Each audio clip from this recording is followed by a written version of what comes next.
ನೀವ್ ಯಾಕ್ರಿ ಬಂದ್ರಿ ಇಲ್ಲಿಗೆ? ಯಾಕಪ್ಪ ಹೀಗೆ ಮಾತಾಡ್ತೀಯಾ? ಇನ್ಹ್ಯಾಗ್ರಿ ಮಾತಾಡ್ಬೇಕು? ನಿಮ್ ಚಕ್ರಿ ಮಾಡಿರೋ ಕೆಲಸಕ್ಕೆ ನನ್ನ ಮಗ ಬಾಯಿ ತುಂಬಾ ಉಗಿತಾ ಇದ್ದಾನೆ. ಅವನೇನು ಸಾಮಾನ್ಯದವನು ಅಂದ್ಕೊಂಡ್ರ?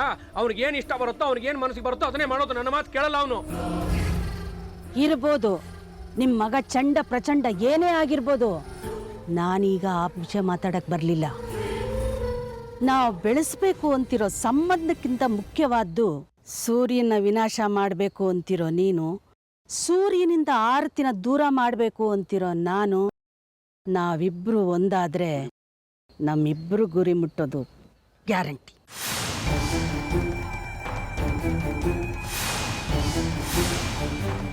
ಈಗ ನಾವಿಬ್ರು ಸಾಕ್ತಾ ಇರೋದು ಒಂದೇ ದೋಣಿ. ಅದಕ್ಕೆ ಮದುವೆ ಅನ್ನೋ ವಿಷಯನ ಬಿಟ್ಟು ಅದರಿಂದ ಬಂದಿರೋ ಮನಸ್ತಾಪನ ಮರೆತು ಜಾಸ್ಮಿನ್ ಮಾತಾಡಿದ್ರು ಮರ್ತು ಬಿಡಿ.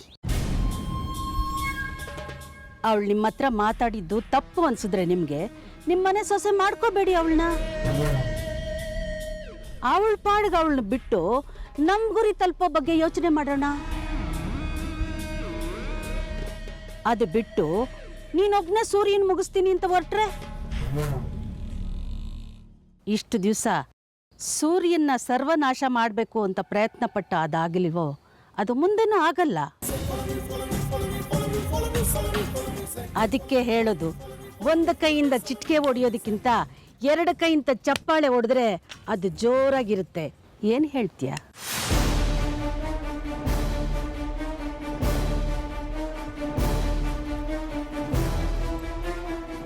ಏನು ಯೋಚನೆ ಮಾಡ್ತಿದ್ದೀರಾ? ಭೈರವಿಯವ್ರು ಹೇಳ್ತಾ ಇರೋದು ಸರಿಯಾಗಿದೆ. ನಾವಿಬ್ರು ಎಷ್ಟೇ ಪ್ರಯತ್ನ ಪಟ್ಟರು ಆರ್ತಿನ ಮಟ್ಟ ಹಾಕೋದು ಅಷ್ಟು ಸುಲಭ ಅಲ್ಲ. ಆದರೆ ಭೈರವಿಯವರಿಗೆ ಅದು ತುಂಬ ಸುಲಭ. ಈಗ ನಿಮ್ಮಿಬ್ರು ಮಧ್ಯ ಬಂದಿರೋ ಮನಸ್ತಾಪನ ಬದಿಗಿಟ್ಟು ನೀವಿಬ್ರು ಒಂದಾದರೆ ಎರಡು ಶಕ್ತಿಯಿಂದ ನಮ್ಮ ಆ ಶತ್ರುನ ಸಂಹಾರ ಮಾಡಬಹುದು.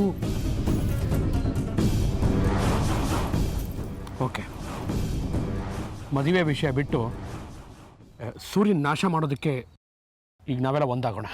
ಸರಿ, ಹಾಗಾದ್ರೆ ಈಗ ನಾವಿಬ್ರು ಒಂದಾಗಿ ಸೂರ್ಯನ ಮೇಲೆ ಸೇಡ್ ತೀರಿಸ್ಕೊಳ್ಳೋದಕ್ಕಿಂತ ನಿನ್ನಿಂದ ಒಂದು ಮುಖ್ಯವಾದ ಕೆಲಸ ಇದೆ.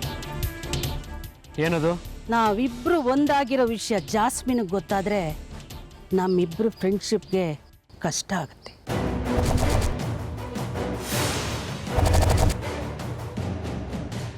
ಯಾಕೆಂದ್ರೆ ಈ ಅವಕಾಶನ ಯೂಸ್ ಮಾಡಿಕೊಂಡು ಚಕ್ರಿ ಜಾಸ್ಮಿನ್ನ ನಮ್ಮ ಮೇಲೆ ಎತ್ಕೊಟ್ಟೋದು ಗ್ಯಾರಂಟಿ.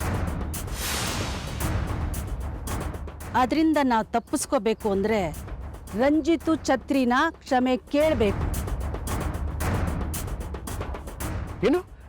ನನ್ನ ಮಗ ರಂಜಿತ್ ಕ್ಷಮೆ ಕೇಳಬೇಕಾ? ಅದು ಸಾಧ್ಯ ಇಲ್ಲ. ಇನ್ಫ್ಯಾಕ್ಟ್ ತಪ್ಪು ಮಾಡಿರೋದು ಚಕ್ರಿ, ನನ್ನ ಮಗ ಅಲ್ಲ. ನೋಡಿ, ನ್ಯಾಯವಾಗಿ ಅವನು ಬಂದು ಕ್ಷಮೆ ಕೇಳಬೇಕು. ನನ್ನ ಮಗ ಯಾವುದೇ ಕಾರಣಕ್ಕೂ ಕ್ಷಮೆ ಕೇಳಲ್ಲ. ಚಿದಂಬರಂ, ಒಂದು ನಿಮಿಷ ಬನ್ನಿ. ಎಲ್ಲಿಗೆ? ಬನ್ನಿ. ನಿಮ್ಗೇನು ತಲೆ ಕೆಟ್ಟಿದ್ಯಾ? ನೋಡಿ, ಭೈರವಿಯವರು ನಮ್ಮ ಕಡೆ ಆದರೆ ನಮ್ಮ ಕೆಲಸ ತುಂಬ ಸುಲಭವಾಗಿ ನಡೆಯುತ್ತೆ. ಅವ್ರ ಮಾತಿಗೆ ಸುಮ್ಮನೆ ಒಪ್ಕೊಳ್ಳಿ. ಅವರೊಬ್ಬರು ನಮ್ಮ ಜೊತೆ ಇದ್ದರೆ ಆ ದಿನ ಸೂರ್ಯನ ಆರ್ತಿನ ನಾವು ಆರಾಮಾಗಿ ಮಟ್ಟ ಹಾಕಬಹುದು. ನಾವಿಬ್ಬರೇ ಹೋರಾಡೋದಕ್ಕೆ ಶುರು ಮಾಡಿದ್ರೆ ನಿಮ್ಮ ಮಗನೇ ಅಡ್ಡಗಾಲು ಹಾಕ್ತಾನೆ. ನಿಮಗೆ ಯಾಕೆ ಅರ್ಥ ಆಗ್ತಿಲ್ಲ? ನೋಡಿ, ಕೋಪಕ್ಕೆ ನಿಮ್ಮ ಬುದ್ಧಿನ ಕೊಟ್ಟು ಕೆಲಸನ ಹಾಳು ಮಾಡಬೇಡಿ. ಸ್ವಲ್ಪ ನಿಧಾನವಾಗಿ ಯೋಚನೆ ಮಾಡಿ. ಸದ್ಯಕ್ಕೆ ನಿಮ್ಮ ಮಗ ರಂಜಿತ್ತು ಚಕ್ರಿ ಹತ್ರ ಸಾರಿ ಕೇಳಲಿ. ಒಂದು ಸಲ ಆ ಸೂರ್ಯನ ಮಟ್ಟ ಹಾಕಿದ್ರೆ ಸಾಕು. ಆಮೇಲೆ ನಿಧಾನವಾಗಿ ನಿಮ್ಮ ಮಗ ರಂಜಿತ್ನ ನಮ್ಮ ಕಡೆ ನಾವು ಮಾಡ್ಕೊಳ್ಳೋಣ. ಆತ್ರ ಪಟ್ಟು ಕೈಗೆ ಬಂದಿತ್ತು ಬಾಯಿಗೆ ಬರ್ದಿದ್ದ ಹಾಗೆ ಮಾಡ್ಕೋಬೇಡಿ ಪ್ಲೀಸ್. ಆಯ್ತು ನೋಡಿ,